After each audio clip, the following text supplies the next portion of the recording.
Bueno, Eduardo, la verdad es que la cuestión ambiental hoy va a ser noticia fundamental en nuestra Córdoba después de todo lo que estamos viendo en las sierras. Claro que sí, evidentemente, decías vos, entre 80 y 95.000 hectáreas quemadas, destrucción de bosque nativo, destrucción, dicen la mayoría de lo que se ha quemado pastizales, pero también hay árboles, hay animales, por supuesto casas destruidas, bueno, todo lo que va a quedar de aquí en adelante, Lucho, ¿no? Tal ¿Cómo cual. andan, Luis? ¿Cómo están? Buen Buen mediodía. mediodía, Lucho. Y la preocupación porque los incendios son recurrentes.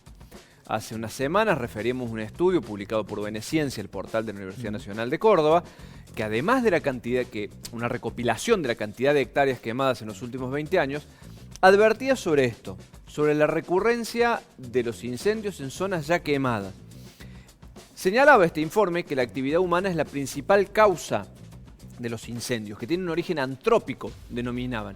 Y advertían que justamente por las características que las consecuencias de los incendios, ese terreno es propicio para nuevos focos ígneos. Uno de los autores de ese estudio es Juan Pablo Argañarás, quien nos escucha. Juan Pablo, buen mediodía, te saludamos desde la Crónica del Mediodía justamente. Hola, buenas tardes. Muchas gracias por el contacto. Bueno, Juan Pablo, intentábamos sintetizar un poco ese estudio. Quisiéramos que nos expliques por qué elaboran esta conclusión que indica que aquellos terrenos ya quemados en corto tiempo son propensos para iniciar nuevos incendios. Sí, el problema que genera, digamos, la recurrencia del fuego, no sé si se escucha bien. Sí, te escuchamos bien. Es que, por ejemplo, cuando uno tiene la imagen de un bosque en buen estado de conservación, uno tiene una cantidad de material muerto en superficie, que son las hojas y ramas finas, después tenés los troncos gruesos de los árboles y por encima tenés las copas.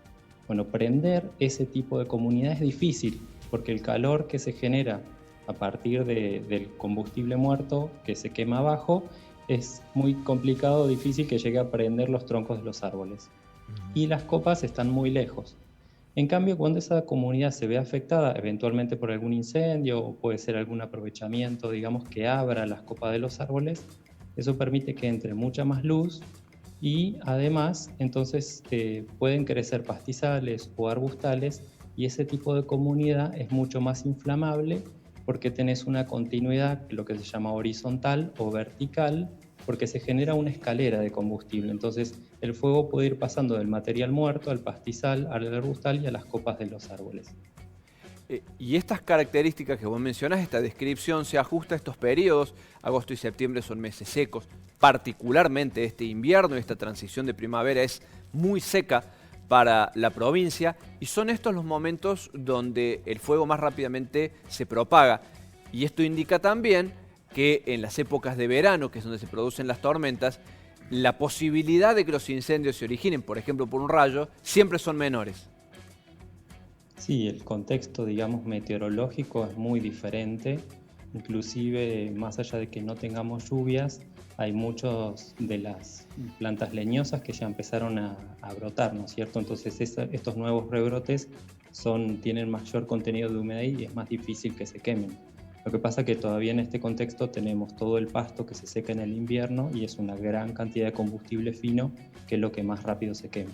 Claro, lo que nos preguntamos, doctor Argañarás, es cómo revertir esta situación, porque si no se transforma en un verdadero círculo vicioso, ¿no? Cada vez más superficie inflamable que va ampliando el territorio en las sierras. La reforestación, de acuerdo a su juicio, ¿es una solución? ¿Es probable para nuestra Córdoba reforestar realmente? Es un fenómeno muy complejo realmente y es necesario hacer muchos acuerdos para poder trabajar. La gente que más sabe, que trabaja más en vegetación que yo, dice, digamos, y hay muchos estudios, que la vegetación nativa tiene una gran capacidad de rebrote. Entonces, en algunos casos, por ahí no se recomienda o no es necesario hacer alguna reforestación. En todo caso, será necesario hacer un buen trabajo de campo para evaluar aquellas zonas que hayan sido más afectadas y en esos quizás sí hacer alguna reforestación. Pero, por supuesto, no se descarta la posibilidad de reforestar aquellas zonas donde ya hace mucho tiempo que no hay árboles y que tenemos pastizales, pero que originalmente sí eran bosques. Entonces, en esos casos podemos dar una ayuda poniendo el componente forestal en esas zonas afectadas hace tanto tiempo. Ahora, quedamos atrasados con esto de reforestación, ¿no? Y también es bastante lento y muy costoso, entonces por eso es importante y aparte hay que acompañarlo por un largo plazo, ¿no es cierto? Que a veces eso es muy difícil de mantener en cuestiones en las políticas, porque a esos plantines que uno pone hay que cuidarlos, hay que evitar el pastoreo, Claro, el ramoneo. hay que evitar nuevos fuegos, entonces hay que acompañarlos en los primeros estadios para hasta que después se puedan mantener por sí solos, digamos. Una última pregunta. Ustedes en este estudio, en este informe, hablaban de que requiere aproximadamente 3 décadas, 30 años, el crecimiento completo de ese bosque, que crecen entre 5 y 20 centímetros al año. Una rápida conclusión me permite hablar de que por mucho tiempo, y si no hay una política ambiental sostenida, sobre todo en las alertas tempranas, porque ustedes han desarrollado un sistema de alertas tempranas, seguimos en riesgo por mucho tiempo más. Sí, la verdad que sí. O sea, sinceramente, como decía, hay que acompañar por mucho tiempo todo este proceso y lamentablemente por ahí la mala actividad de uno perjudica en un largo plazo. Entonces, bueno, por eso es muy importante que trabajemos, pero a la vez se necesita un acuerdo de los distintos sectores, ¿no es cierto? Como se habla que en algunos casos los incendios son por productores, en otros con fines inmobiliarios, en otro quizás gente que quiera hacer daño o simplemente negligencia o por ahí mal mantenimiento de las redes de transmisión de energía. Entonces, bueno, tenemos que trabajar en conjunto todos con los profesionales, digamos, de muchos biólogos acá en Córdoba que saben mucho del tema y cuestiones sociales también, porque es un tema que hay que abordar, la gestión de la basura inclusive. Entonces, bueno, es importante que hagamos algún encuentro de distintos sectores y que trabajemos a largo plazo con un gran compromiso. Doctor Juan Pablo Argañarás, muchas gracias por este contacto con la Crónica del Mediodía. ¿Me permiten hacer un último aporte? Sí, cómo no. Les quería... acabamos de hacer algún relevamiento de área quemada a partir de unas imágenes satelitales que hay desde el 29 de septiembre, o sea, están atrasadas un día, y estimamos alrededor de 146.000 hectáreas quemadas en 2020. 146.000 hectáreas quemadas en 2020. 146.000. Es catastrófico. Sí.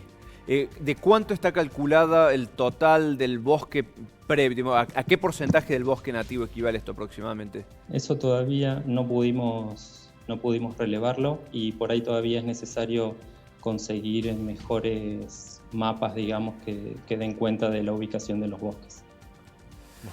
Dato impactante. Gracias, Juan Doctor, Pablo. muchas gracias. Bueno, nos quedamos todo que hablar, ¿no? Porque hablábamos de 95.000 hectáreas, habla del relevamiento 146.000 hectáreas. Durante todo 2020, no tengo los números presentes, pero ya estamos hablando de que estamos, creo que ha superado lo que era 2013. Hay que ver cuál es el antecedente inmediato, porque esta cantidad de hectáreas sorprende. Y todavía hay focos. Y todavía hay focos, exactamente.